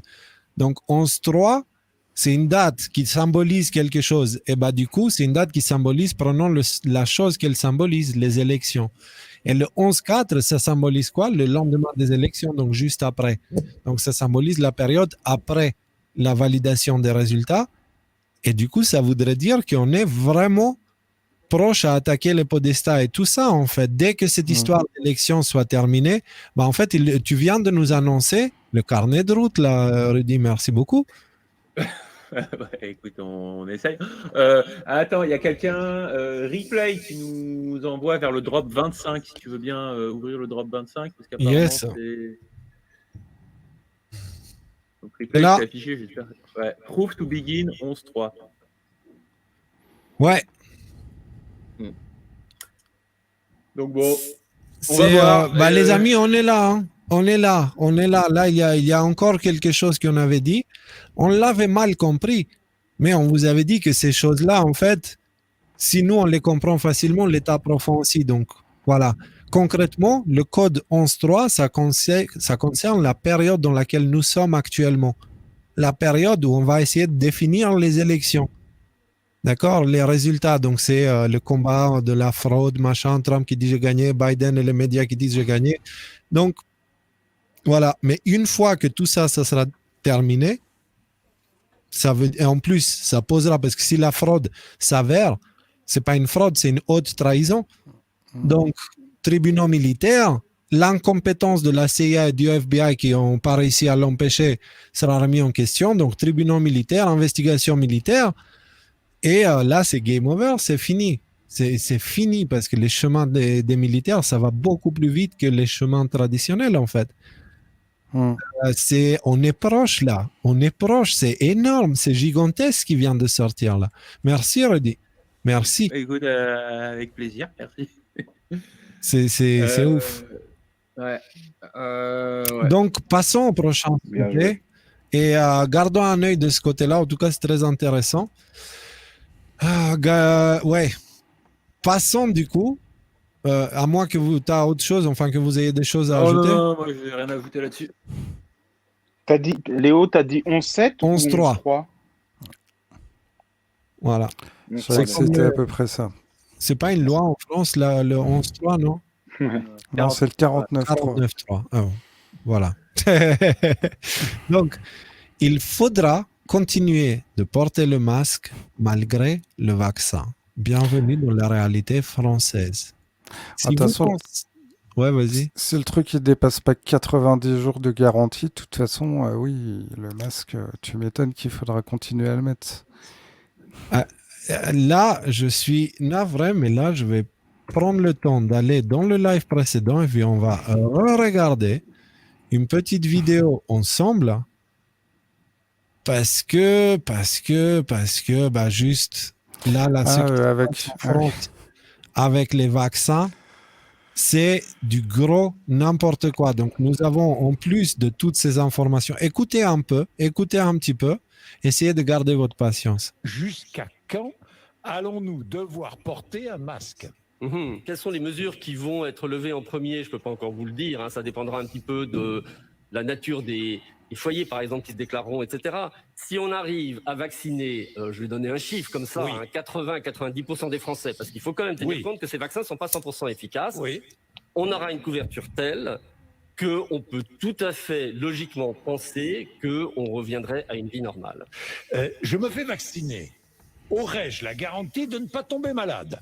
Non, vous n'aurez pas la garantie de ne pas tomber malade. On sait que ça diminue de 90% votre risque, mais pas de 100%. Est-ce que je pourrais, même vacciné, encore transmettre le virus ? Possiblement, vraisemblablement. C'est pour l'instant ce que les modèles singes... Je me ferai vacciner, je pourrais quand même transmettre le virus. On ne sait pas encore. Alors, je me fais vacciner, combien de temps serais-je protégé ? On ne sait pas. On ne sait pas. On ne sait pas. Et puis, il va y avoir des effets indésirables, y compris des effets indésirables. Il y aura des effets indésirables. Il y a toujours des effets indésirables. Et les fameux adjuvants. Alors, tout le monde a peur. Oui, mais là, ils n'ont pas nécessairement plus. C'est pas à cause des adjuvants qu'on a nécessairement des effets indésirables graves. Mais tout vaccin comporte un risque d'effets indésirables graves. Une fois de plus, les effets indésirables graves, je préfère dire qu'il va y en avoir, parce que quand il y en aura et qu'ils seront annoncés, c'est une chose qui est assumée. Donc, c'est des choses qui vont arriver, qu'on assume, mais c'est parce qu'on aura atteint cette immunité collective, c'est parce que... Je suis navré, je vous ai dit d'être patient, moi j'ai plus de patience. C'est tellement stupide ce qui vient d'être dit là. Donc concrètement, on est en train de galérer un petit peu en termes de liberté, ok? Sous promesse de quoi? Sous promesse de s'il y a vaccin, ça va aller. Maintenant, on a le vaccin, mais Véran, dans cet article-là, nous explique qu'il faudra qu'on continue à porter le masque. Donc, ils vont continuer aussi avec certainement les confinements. Ils vont continuer avec des lois complètement liberticides. Ils vont continuer avec beaucoup de choses. Le vaccin en lui-même, il est pas efficace. Maintenant, on nous a annoncé qu'il dure que les effets durent que 90 jours, donc il faudra être abonné. D'accord? Faudra les abonnements de vaccins, ça va être une chose bien réelle, je pense, en 2021. Et un vaccin avec des effets secondaires, que si on regarde les chiffres par rapport au danger du virus, on a l'impression que statistiquement, les effets secondaires du vaccin vont faire plus de victimes que la maladie elle-même. Attends, Léo, attends, j'ai quelques petites choses pour toi. Là. Je t'envoie un lien ici, tu peux l'afficher si tu veux, c'est un fichier PDF, c'est la notice du vaccin. Je me la suis tapé un petit peu vite fait là, tout à l'heure. Alors, encore une fois, je ne suis pas juriste, je ne suis pas médecin non plus. Et je ne suis pas hyper compétent pour lire des documents scientifiques. Néanmoins, il y a des choses qui m'ont choqué. Donc, morceau choisi de la notice du vaccin. Comment? Parle-nous. Ouais, donc, breastfeeding, donc je vous le traduis. Breastfeeding qui veut dire donc comment on appelle ça? Allaitement, l'allaitement, ouais. Allaitement des nouveautés. Voilà, allaitement. Donc il n'est pas encore clair est-ce que si le Covid mRNA, le vaccin du Covid mRNA, donc ça c'est le vaccin de Moderna, passe dans le lait humain. Donc en gros on ne sait pas trop. Fertilité, on n'est pas trop sûr, en fait on ne sait pas trop. Donc si tu cherches breastfeeding, tu fais CTRL F, breastfeeding, tu vas tomber sur ce que je trouve. Donc fertilité, on ne sait pas trop si ça a un impact sur la fertilité. Incompatibilité, donc interaction médicamenteuse. On n'a pas fait d'études. Ce produit ne devrait donc pas être mixé avec d'autres médicaments. D'accord? Et enfin, alors attends, vas-y, je te laisse afficher tout ça. Donc breastfeeding, c'est ce que je vous disais. Fertility, c'est juste en dessous. Ouais. Ensuite, le point 6.2 sur les incompatibilities. 6.2. Ouais, 6.2. Il est là. Ouais. Voilà. Donc, on n'a pas fait d'études et donc ce produit ne devrait pas être pris avec d'autres médicaments. Donc bon, le vaccin va être obligatoire, mais bon, si tu as un traitement pour ton, je sais pas moi, ton cholestérol ou un truc comme ça, bon bah, qu'est-ce que tu fais? Bon, ça, on n'en sait rien. Mais le vaccin reste obligatoire et un petit peu plus haut. Alors là, c'est ça qui m'a. Alors là, j'ouvre. J'ai demandé aux gens qui sont plus compétents que moi dans la lecture de documents médicaux de me dire si je dis pas une bêtise. Mais un petit peu plus haut, il y a un truc qui s'appelle Efficacy Against COVID-19 Disease. Voilà, tu l'as. Là, tu l'as là, c'est paragraphe. Donc, il y a marqué à la 4e, il y avait 8 cas de Covid-19 Rudy, ta connexion. Oui, je suis là. Ouais, ok. C'est juste qu'on n'entendait rien. En fait, ça faisait robot, quoi. D'accord. Ça va mieux, là? Ouais, ça va mieux. Vas-y. Ouais. Donc, il y a marqué, il y avait 8 cas de Covid-19 identifiés dans le groupe vaccinal avec du Covid. Donc, c'est-à-dire que, encore une fois, hein, je demande pardon si jamais je dis une connerie, n'hésitez pas à me corriger. Mais ce que je comprends dans cette phrase, c'est que le groupe, le test dans lequel ils ont injecté le vaccin, il y avait seulement 8 cas de Covid. 8. C'est-à-dire même le test, enfin même la stabilité de 90%, mathématiquement, ça marche pas. Parce que soit tu as 100%, soit si tu enlèves 1 sur 8, ça doit faire quoi? Ça doit faire un truc comme 12 ou 13%, ça va te 90%, ça marche pas. Donc, est-ce que je dis une connerie? Je demande à tous les gens là qui nous écoutent. Est-ce que vous pouvez télécharger ce document? On vous mettra le lien, vous avez l'adresse qui est affichée sur l'ordinateur de Léo. Non, c'est ton adresse locale. Mais en tout cas, j'aimerais bien avoir un truc là-dessus. Parce que sur l'hydroxychloroquine, on nous a cassé les bonbons pendant des mois et des mois et des mois. Enfin, pendant des semaines, quoi, sur le fait qu'il fallait des études randomisées en double aveugle et que là, il n'y avait que 1500 participants. Comment veux-tu valider un truc sur 1500 participants? Et là, moi, ce que je lis, c'est qu'il y a 8 personnes qui avaient le Covid à qui on a injecté le vaccin. Les amis, donc, on prend juste, on essaye de voir. Est-ce qu'on peut compter 1500 personnes sur les doigts de nos mains? Non.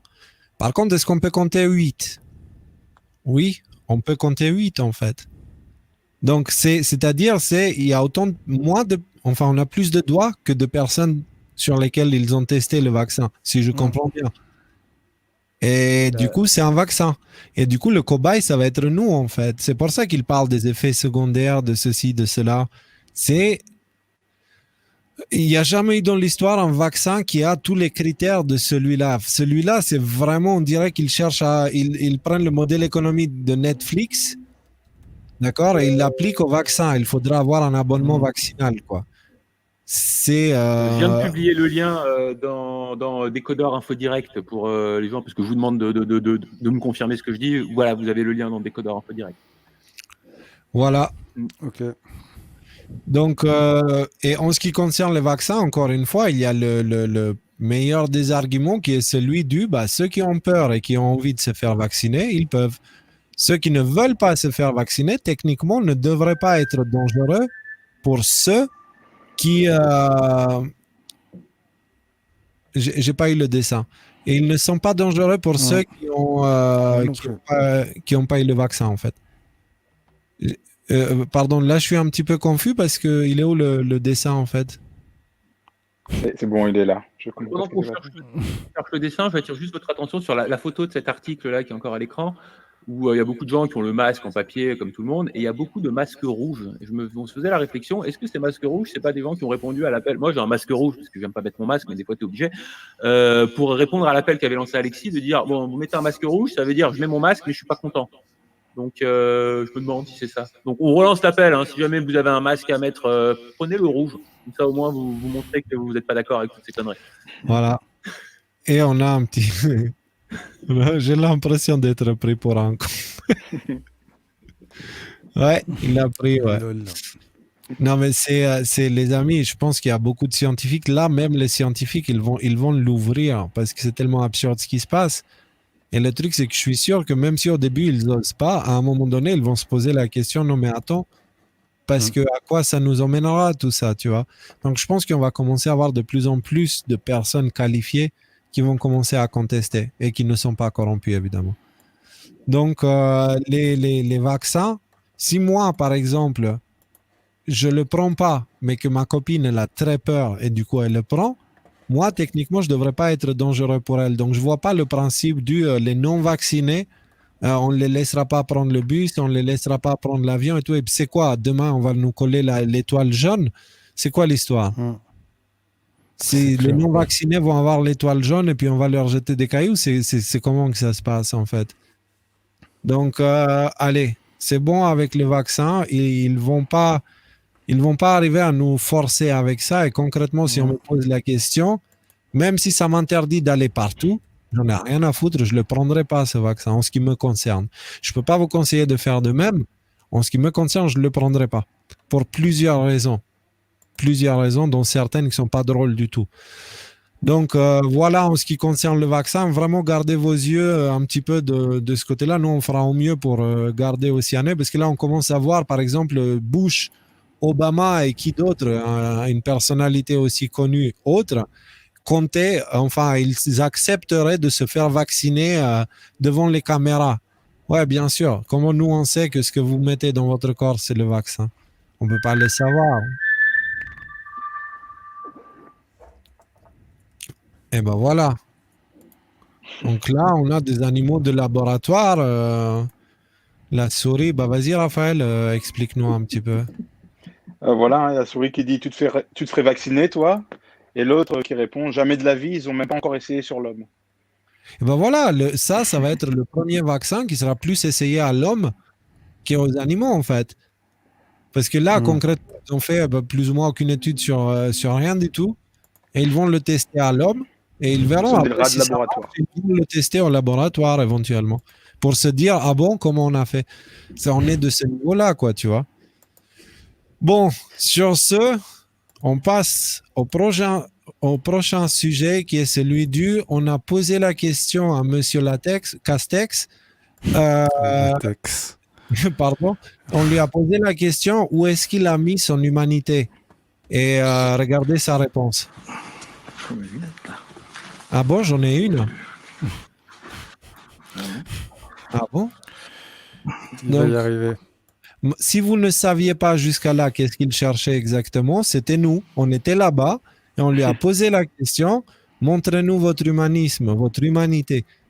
Et en fait, là, il était un peu gêné parce qu'il n'avait pas sur lui et il cherchait dans ses poches. Donc, voilà. Ça... Bienvenue en France 2020. Blague à part, c'est ses lunettes quand même qu'il cherche, qu'il a sur le nez. Ah ouais, parce qu'il faut le voir, même la version, la version normale, et il va suffisamment. Tu dis, c'est ces mecs-là qui vivent la France. Ok, d'accord. Et maintenant, je l'imagine chercher des codes secrets hyper importants, tu sais. Et en fait, il les a écrits sur un chiffon quelque part qu'il a laissé. Non, mais là, c'est bon, il faut arrêter, quoi. Il faut arrêter. Et puisqu'il faut arrêter, on a ce sujet-là. Le ministre de la Santé belge avoue qu'il n'y a pas de risque de contagion et que la fermeture des commerces n'est pas une mesure sanitaire, mais un électrochoc pour la population. Comme quoi, il y a des ministres aussi qui sont complotistes. En fait, c'est pas complotiste. Il y a de tout dedans. Il y a de tout. Donc, on regarde un petit extrait. Et Léo, juste avant, t'as loupé un de mes dessins dans ton privé. Ah, pardon, Ouais. excuse. Non, pas de Excuse, souci. je suis au singe et à la souris, moi. Ah mince, ouais, j'ai des petits soucis de réseau ce soir. Attends, je te le repartage direct. Et Ça devrait arriver dans une seconde. voilà. Voilà. Hop là. Ouais, ça valait la peine. Un vrai Castex et ses lunettes magiques. Voilà. Le castex chinois, mais je me suis comprendrai pas. Bah voilà. Donc, les amis, bienvenue en France de 2020. Donc, regardons un petit extrait de cette ministre belge, de cette vidéo. Les magasins qui ont été fermés peut-être juste pour créer un effet choc au sein de la population, c'est en tout cas ce qu'a déclaré le ministre fédéral de la Santé à la VRT. Il a ajouté que le risque de contamination dans les magasins était faible. La fermeture des commerces n'était donc pas une décision purement sanitaire. Valentin Boigelot. Des magasins dits non essentiels fermés ces dernières semaines, une mesure douloureuse pour de nombreux indépendants et pourtant, interrogé par la VRT, le ministre de la Santé lui-même affirme que dans ces magasins, il n'y a pas de vrai risque de contagion. Winkelen is eigenlijk geen groot risico als dat gebeurt op een heel goed gecontroleerde manier. Het is geen Waarom is het al een tijd geleden gesloten eigenlijk? Omdat je op een bepaald moment eigenlijk een beetje een schokbeslissing moet nemen. Je moet echt een schokeffect krijgen. En daar hoort bij dat je zegt, niet-essentiële winkels ook onmiddellijk dicht. Het was meer psychologisch eigenlijk dan een reële nood. Of een reëel veiligheidsgevaar. Nee, ik denk dat dat echt een goede beslissing was. Op een bepaald moment moet je eigenlijk zeggen, de blok erop. Une déclaration surprenante, explosive même, elle provoque la colère des associations d'indépendants. C'est une injure, il faut être très clair, c'est une injure, c'est totalement indécent. Ce sont des cobés, on a essayé quelque chose, on a utilisé un prétexte, etc.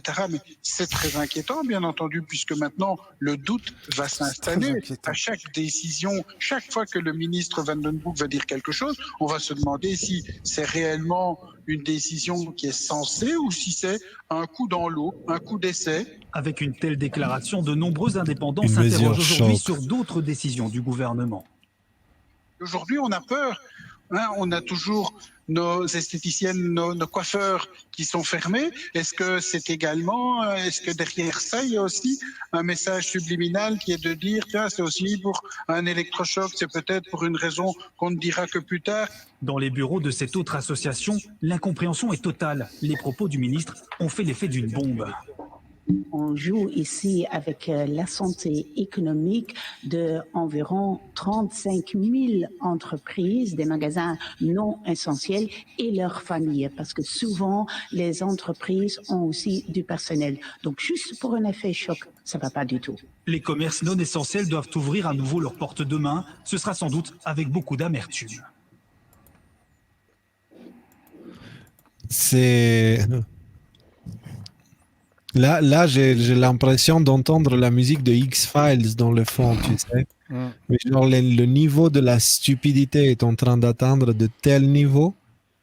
Et là, ils nous pointent du doigt, nous, tout à l'heure, les journalistes, ils m'ont posé la question, est-ce que vous ne trouvez pas que c'est un peu simple comme réponse, le complot? Je dis pardon. Pardon? Nous, on cherche l'information de lundi à dimanche, de 9h du matin à 2h du matin, on fait que ça pour trouver des réponses par rapport à ce qui se passe, des réponses qui nous permettent de comprendre. Pour vous, ça c'est simple. Et regarder la télé, bouffer ce que nous dit BFM, c'est ça le compliqué pour vous. Je dis vraiment, est-ce que vous pensez qu'on fait ça par une question de simplicité? Bah, il ne savait pas quoi répondre en fait. C'est et là, on en est là. On Et moi, en ça est me là. choque parce que je sais pas parce que moi, je vois ça, moi, ça me choque profondément, comme beaucoup de gens qui regardent cette vidéo, mais je n'arrive pas à comprendre qu'est-ce que pensent les gens qui n'ont pas la même réaction que moi. J'ai vraiment de la difficulté à me mettre Non, dans mais leur... allons demander à la famille de la dame qu'on a parlé au dernier live sur le suicide qui s'est suicidée. Ouais. Allons leur demander, vous êtes conscient que votre stratégie de choc a provoqué ce genre de choses? Vous êtes conscient que vous avez du sang sur vos mains? Et que votre petit jeu là de stratégie de choc, ça a coûté des vies? Et c'est pour ça que je dis là, toutes ces choses-là, là, ils sont en train de commettre toutes les atrocités en fait. Mais le truc, c'est que à partir du moment, Léo, et c'est ça, je lance un peu la discussion, à partir du moment où la version que nous on a, la version complotiste, tu la rejettes parce que c'est du complotisme. Bon, ok, tu as envie de la rejeter. C'est quoi l'explication que tu donnes? Alors justement, c'était intéressant avec le journaliste. Lui, il m'expliquait, est-ce que vous ne considérez pas la possibilité qu'il s'agit d'incompétence? J'ai dit, bah, dans ce cas, on devrait les virer, ces gens-là, très vite. Parce que depuis le virus, donnez-moi un seul exemple où ils ont fait quelque chose de bien. Ils ont tout fait à l'envers. Tout fait à l'envers. Ils nous ont dit une chose. Oui, mais est-ce que ça, c'est pas parce qu'ils ne savaient pas? Je dis, mais ils ne savaient pas de quoi? Ils ont demandé la question aux scientifiques. Les scientifiques, ils disaient autre chose. Pourquoi, au lieu d'écouter le professeur Raoult et se dire, tiens, c'est une piste, ça mérite de l'explorer, au lieu de ça, ils l'ont massacré. Ils l'ont crucifié, le bonhomme. C'est lui et son médicament, enfin, c'est pas oui, voilà, Raoult, non, mais les deux. Et bah voilà, c'est. Et les amis, puisqu'on est là, je vais pour fermer l'article parce qu'il nous reste encore un peu de temps. Je suis tombé sur cet article, comme souvent mes informations viennent de Silvano, entre autres. Et là, il a publié cette lettre en disant que elle devrait être lue par le plus de personnes possible. Et du coup, on s'est dit, ça vaut la peine qu'on fasse une petite lecture ici, parce que ce qui est dit dans cette lettre est tout.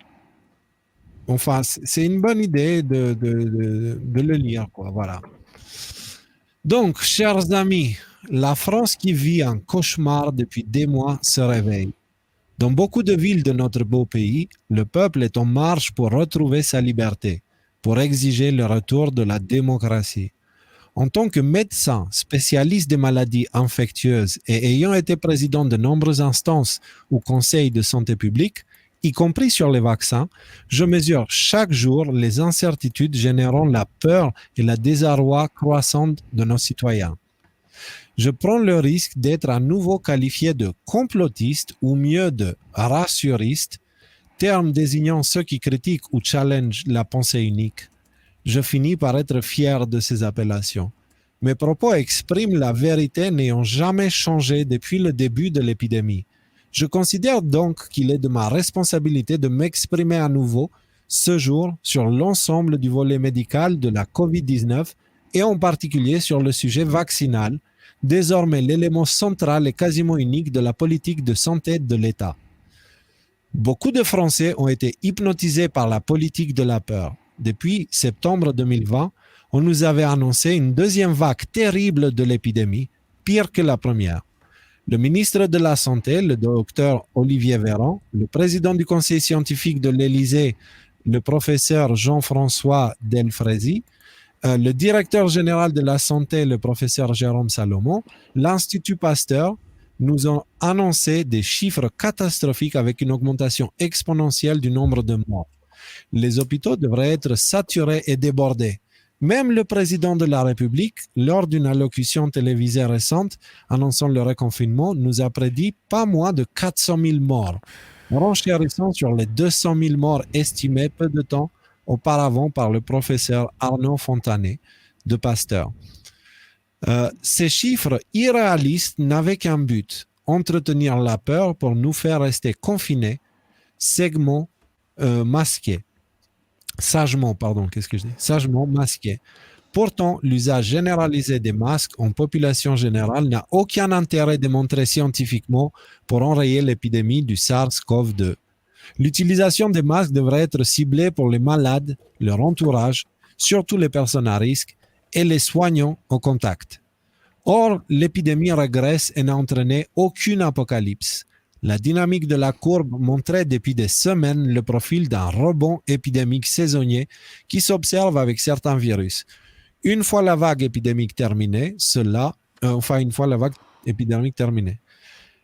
témoigne de l'adaptation du virus à l'homme et aussi le reflet de l'immunité collective qui progresse dans la population et qui nous protège naturellement. Les souches de virus qui circulent actuellement ont perdu de leur virulence. Les autorités ne pourront pas dire que c'est grâce au confinement, car la tendance à la baisse avait commencé avant même sa mise en place. La régression de l'épidémie avait même commencé dans certaines agglomérations avant l'instauration du couvre-feu. Malheureusement, il y a encore des décès qui surviennent chez des personnes très âgées, de grandes obèses ou des personnes souffrant d'un diabète sévère, d'hypertension artérielle grave, de maladies cardio-respiratoires ou rénales déjà invalidantes. Ces personnes à risque sont parfaitement identifiées. Les mesures sanitaires devaient donc être ciblées pour les protéger, les dépister et les traiter le plus tôt possible dès le début des symptômes par l'hydroxychloroquine et l'azithromycine dont l'efficacité et l'innocuité sont largement confirmées si on donne le traitement précocement. Beaucoup de décès auraient pu être évités. Or, on a dissuadé les médecins généralistes et les gériatres de traiter. Dans ce contexte, continuer à persécuter nos enfants derrière des masques inutiles reste incompréhensible. Toutes ces mesures sont faites pour que les Français réclament un vaccin. Or, quel est l'intérêt d'un vaccin généralisé par une maladie dont la mortalité est proche de 0,05%? Aucun. Cette vaccination de masse est inutile. De plus, les risques de la vaccination peuvent être plus importants que les bénéfices. On vient d'en parler. Le plus inquiétant est que de nombreux pays, dont la France, se disent prêts à vacciner dans les semaines qui viennent, alors que la mise au point et l'évaluation de ces produits se sont faites à la va-vite et qu'aucun résultat de l'efficacité ou de la dangerosité de ces vaccins n'a été publié à ce jour. On vient d'en parler. Nous n'avons eu le droit qu'il y a des communiqués de presse des industriels fabricants permettant de faire flamber leurs actions en bourse. On en avait parlé il y a 2 lives. Le pire est que les premiers vaccins qu'on nous propose ne sont pas des vaccins, mais des produits de thérapie génique. On va injecter des acides nucléiques qui provoqueront la fabrication d'éléments du virus par nos propres cellules. On ne connaît absolument pas les conséquences de cette injection, car c'est une première chez l'homme. Est-ce que vous comprenez ce qui est en train de se passer? Et si les cellules de certains vaccinés fabriquent trop d'éléments viraux, entraînant des réactions incontrôlables dans notre corps, les premières thérapies géniques seront à ARN, mais il existe aussi des projets avec ADN. Normalement, dans nos cellules, le message se fait de l'ADN vers l'ARN, mais l'inverse est possible dans certaines circonstances.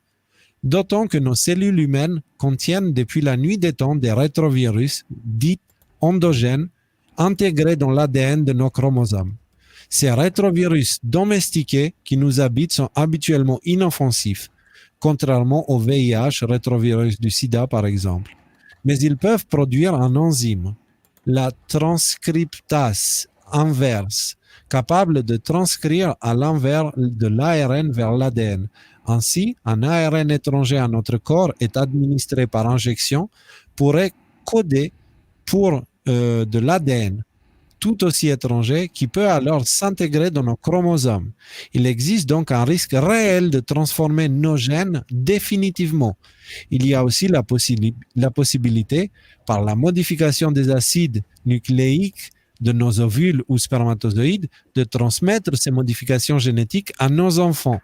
Les personnes qui font la promotion de ces thérapies géniques, faussement appelées vaccins, sont des apprentis sorciers et des apprentis sorciers et prennent les Français et plus généralement les citoyens du monde pour des cobayes. Nous ne voulons pas devenir comme les tomates ou le maïs transgénique des OGM.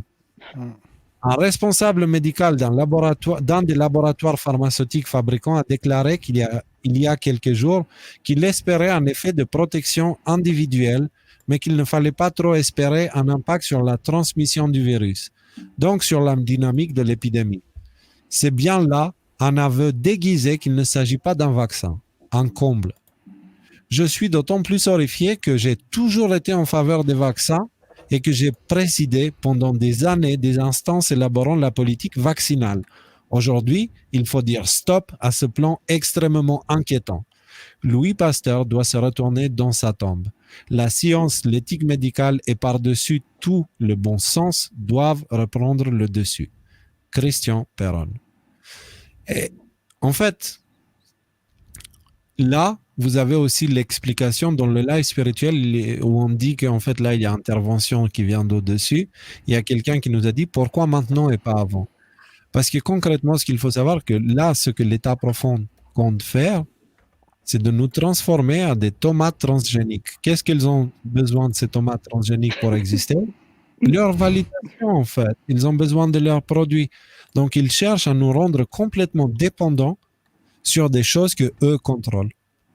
Littéralement, nos vies dépendront d'eux. Là, on est au-delà du revenu universel que si tu n'es pas d'accord, ils ne te paieront pas. Là, on est entré dans le si tu n'es pas d'accord, on ne te donne pas le traitement qui te permet de vivre. Je vous conseille de regarder un film qui s'appelle Time Out. Time Out. C'est un film très intéressant à propos de ce sujet. On est en train de partir vers cette direction-là, en fait. Donc, gardez cette chose-là en tête le jour où quelqu'un viendra vous poser la question, est-ce que vous voulez vous faire vacciner? Parce que c'est à cause de ces choses-là qu'on arrive sur CNBC, on est aux États-Unis maintenant, qui propose concrètement, je vais vous traduire la phrase, vous allez halluciner. Seriez-vous prêt à recevoir un vaccin COVID-19 pour un chèque de relance de $1 500? Comment une préposition pourrait-elle fonctionner? Donc concrètement, ce qu'ils sont en train de dire, c'est que est-ce que tu es dans la merde à cause des mesures qui ont mis en place maintenant? Ouais, du coup, tu as besoin d'argent. Ouais. Eh bien, écoute, si tu te fais vacciner, tu peux avoir un plan d'aide. Si tu ne te fais pas vacciner, tu peux aller, voilà, te faire ce que tu veux. On est déjà dans quelque chose de très malsain. Et ça montre, ça te donne un avant-goût de ce qu'on aurait pu avoir par la suite. En ce qui me concerne, je ne me ferai pas vacciner. Même si ça m'empêchera de prendre le bus, le tram, machin, ça ne sera pas éternel. Ça ne va pas durer longtemps. Donc, le temps que ça dure, je ne voudrais pas mettre cette saloperie dans mon corps. Parce que, comme on a vu, ça peut avoir des conséquences extrêmement graves. C'est quelque chose de nouveau pour l'humanité. Je n'aimerais pas devenir un rat de laboratoire ni une tomate OGM. J'aimerais rester un être humain. Et là, en l'occurrence, je réclame ma souveraineté, en fait. Voilà. Donc, encore une fois, nous avons déjà gagné. Mais c'est juste, ces choses-là, elles servent à réveiller ceux qui dorment encore. Parce que ils peuvent voir ceux qui les attendraient. Enfin, ceux qui les attendent, en fait. Et ça, ils vont devoir réagir à un moment donné. C'est en train de se faire. Ça a déjà commencé. Et promis, juré, on va y arriver. On a un checkpoint, d'accord, un point où on va faire un moment précis où on va faire le point, d'accord, de ce qui s'est passé. C'est le 22 février 2022. Je ne sais pas si c'est en ligne, Pépito, ou pas? Non, attends, je vais t'envoyer un lien. Attends. Donc, sur le site ici, vous allez avoir un compteur vers notre premier checkpoint. Pardon? Ça arrive. Ok. En attendant, je peux montrer ce magnifique dessin de Raphaël. Bienvenue en 2020. On est en décembre. Cette année est passée, mais du coup, je serais très curieux de 2021, comment il sera. très, très curieux. Éviter les Ah. pièges. Voilà. C'est patience C'est, et courage et concentration. Mais les amis, ça va aller, vraiment. Ça va aller. On va y arriver vraiment quand je vous dis qu'on a avec nous un allié imbattable. Je déconne pas. Vraiment, j'en ai la preuve tous les jours. Tous les jours. C'est... ce qui va arriver par la suite, c'est quelque chose qu'on rêve depuis longtemps, c'est-à-dire la chute de la corruption de ceux qui gouvernent nos gouvernements. Voilà. C'est ça qui va arriver. Peut-être que, ouais, je ne vais pas entrer dans le détail, mais en tout cas, il y a des personnages qu'on n'aime pas trop, qu'on les verra payer pour leurs crimes. C'est ça qui va arriver, en fait. Et on sera là pour le voir, pour le témoigner. On sera là pour témoigner un changement fondamental sur l'humanité entière, en fait. C'est vraiment historique ce qu'on est en train de vivre. Historique, mais quand je dis historique, c'est du jamais vu dans l'histoire de l'humanité jusqu'à présent. Parce que là, nous ne sommes qu'au début d'une série de révélations qui vont beaucoup plus loin que ce que la plupart des gens pensent. Ça ne va pas s'arrêter au complot politique. Ça va aller au-delà de ça. Et à un moment donné, il y aura des choses qu'on va apprendre qui vont nous libérer complètement de tous nos complexes, de toute notre culpabilité d'exister, de tout notre...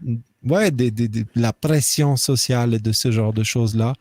Et on va être des humains réellement libres. C'est comme on peut constater dans cette magnifique image de Raphaël, si vous allez dans la section art, pour moi, ce qu'on est en train de vivre, c'est ça. Ce qu'on est en train de vivre, c'est ça. Ce personnage dans cette image en particulier, à mes yeux, je ne sais pas si Raphaël tu l'as fait pour ça, mais ça représente l'humain qui est en train d'exploser les chaînes qui le retenaient et qui reçoit la paix, la couronne de la paix sur sa tête. C'est exactement ça, et c'est ce que représentent les 10 doigts qui se croisent, c'est l'unité, en fait, de tous les humains tous ensemble. Voilà. Donc, on va vraiment y arriver. On va vraiment y arriver. N'en doutez pas. N'en doutez pas. Ça devient de plus en plus visible. Là, le grand réveil a déjà commencé et on est au-delà du point de non-retour.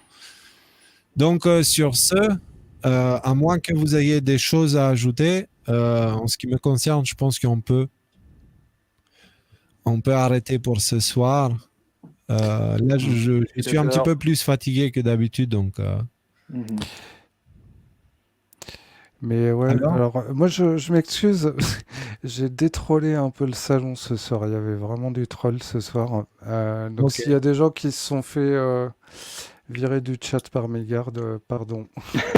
Réflexe. Après, c'est là où pendant que tu finissais, là, je me disais oui, on est vraiment en train d'y arriver.